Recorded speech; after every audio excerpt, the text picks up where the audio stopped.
Steve. Nazi Steve. Steve here. Yes, indeed. The one and only Steve. Steve gets around. Steve. Yes. Welcome to Sherborne, Steve. What are you doing in Sherborne today, and what are you promoting, Steve? Well, we are promoting all sorts of things, but generally, I'm talking about obviously the cloud seeding, geoengineering as normal. But unfortunately, so far, we haven't actually talked to anyone, so it's a bit of a waste of time.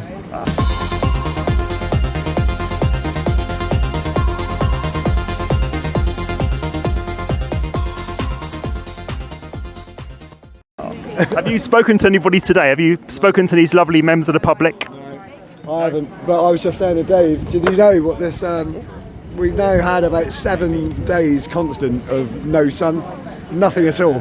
Yeah. It's total cloud cover. But the other day they were saying, obviously on Wednesday, Thursday, oh, there's storms coming in. Yeah. Oh yeah. What's the name of this storm? Is it Storm Greta? Storm Hilda? Claudia. Storm Claudia it's called. And I thought, okay, another named storm. Here we go. What? Why do they keep naming these storms? Anyway, thought no more of it. And then the next thing on the radio, they were saying, oh, it's not Storm Claudia, it's pronounced Storm Claudia. Oh, God, blimey. Claudia. Do you think they're taking a mickey out of us again? I think so.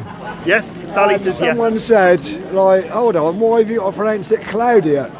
Because apparently it originated in Spain, and that's how they pronounce it over there. They're taking the total, you know, aren't they? Oh.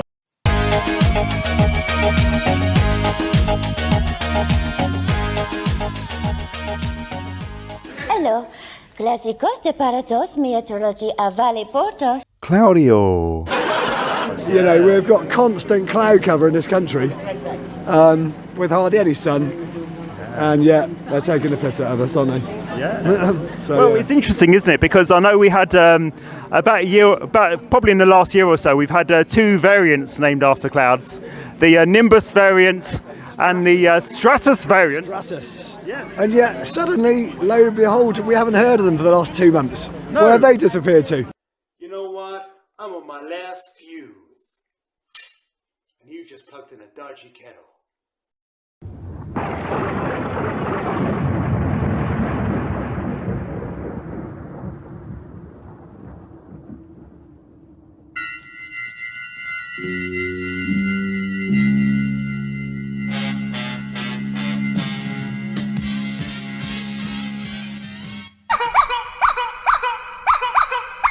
Close the door, they're coming in the window. Close the door, they're running up the stairs. Close the door, they're hanging on the ceiling. Those are everywhere.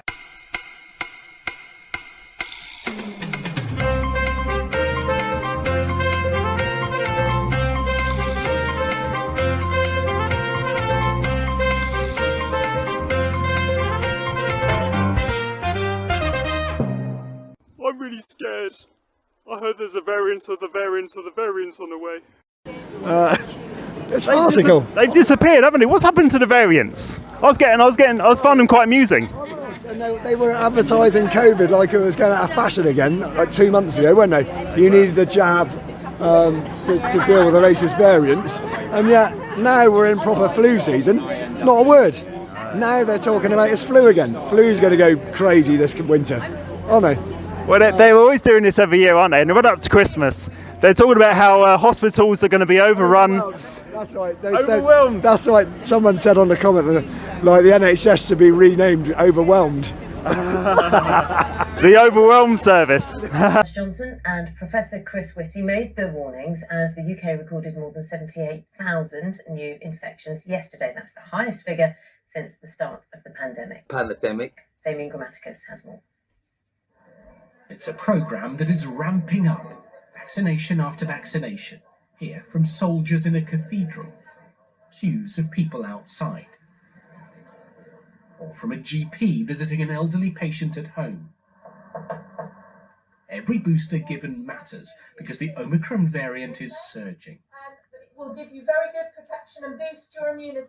Already it can be seen in the numbers, a record of a little over 78,000 cases yesterday, Deaths remain relatively low, 115 on average each day over the past week, while the booster programme reached almost 500,000 a day over the same period.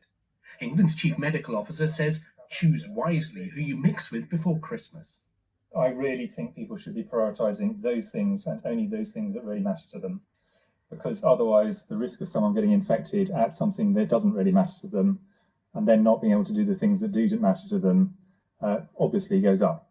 I don't think you need to be a doctor to think that. I think that's what most people are very sensibly calculating, and that seems to me a sensible approach, personally. You'll always find him in the kitchen at parties.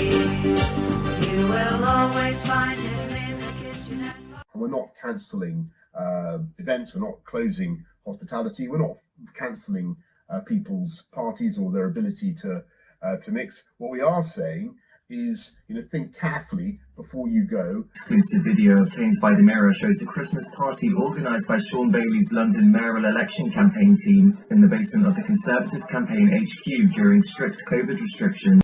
Everyone should minimise their social contact, because that's how we can control the spread of this disease. It's the first time footage has emerged of one of the rule-breaking parties in Westminster.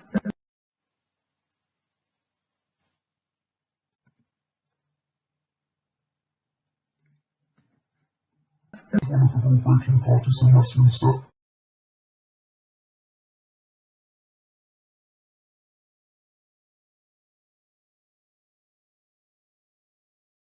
What kind of an event is it? Are you likely to meet people who are vulnerable? Are you going to meet loads of people you haven't met before? And get a test. Bring on the dancing girls. Get rid of this idiot. Mr Johnson believes those measures, like COVID passes for big gatherings, are enough for now. But from the top of the NHS in England, more caution. My advice would be, if you're going to go to a stadium at the weekend, make it one where you can get your vaccine or help out to give a vaccine, rather than going to watch a match. And to that point, if you're a role model in society, please get your vaccine, because actually it's dependent on all of us to show the way right now and to make decisions that help to protect society. The reason for the caution: no one knows yet how the surge will impact the NHS. But the worst case scenario is of even more pressure than it saw last winter. Daily Grammaticus, BBC News, Westminster. Yeah, because that's what they always say.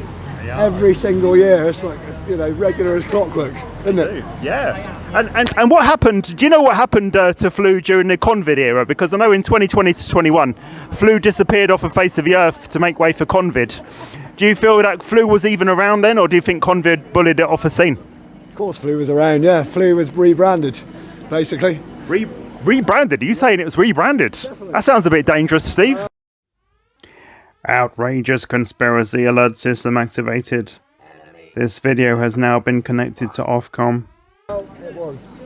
That sounds like a conspiracy theory. How can a new disease called COVID-19, which has a similar symptoms to flu, suddenly eradicate flu? How is that possible? Flu has been here for decades, 20 to 30,000 deaths a year, regularly, every year, and suddenly there's like less than 500 or something ridiculous, which is what it was, wasn't it? 5,000. 5,000. 5,000. There was only 20 or 30,000 from COVID, wasn't there? Globally, there was 30 million yearly-ish around the world of flu deaths. 2020, flu took a holiday, COVID jumped in its place, and there was exactly the same amount of deaths as flu. That sounds a bit dangerous, Dave.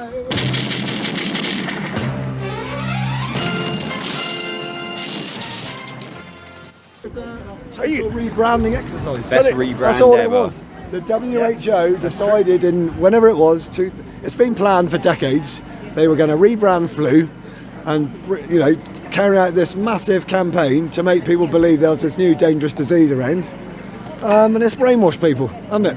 It was the biggest IQ test ever, and most people failed. Very true. And it's also, I think it was the biggest transfer of wealth in the history of humankind in the COVID era, wasn't it? Yeah. And now, on this note, Ursula von der Leyen and Albert Bourla exchanged private emails for billions of dollars of vaccines. Didn't go through official channels.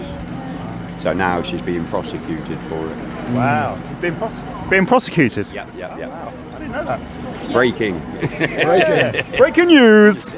Ursula von der Leyen, the EU Council Commissioner, thank you very much, EU Commissioner, has been prosecuted for misdealings with Albert Bourla, the CEO of Pfizer. All sounds a bit crooked. Yes. Yeah. Another legacy of the pandemic, and we have seen this as we tried to report on it, has been growing mistrust of vaccines, and including in general, right, routine childhood immunizations. It has contributed, as you know, to the rise of figures like Robert F. Kennedy. What needs to be done to counter this wider assault on vaccines? I think it's a very difficult situation, and I would say, unfortunately, it's not an assault on vaccines, it's on science. There are two ways in which people are controlled.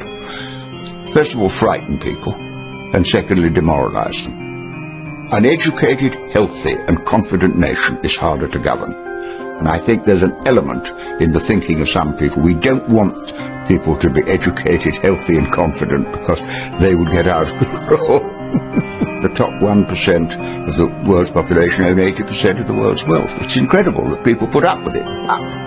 They're poor, they're demoralized, they're frightened, and therefore they think perhaps the safest thing to do is take orders and hope for the best.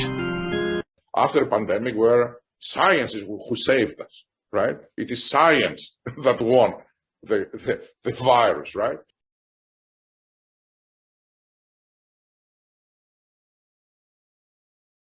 After a pandemic where science is who saved us, right? It is science that won the virus, right? I hope that things will become better because people will start listening to one another. And then again, the trust to people that they know, they're scientists, they spend all their life in doing that, will return.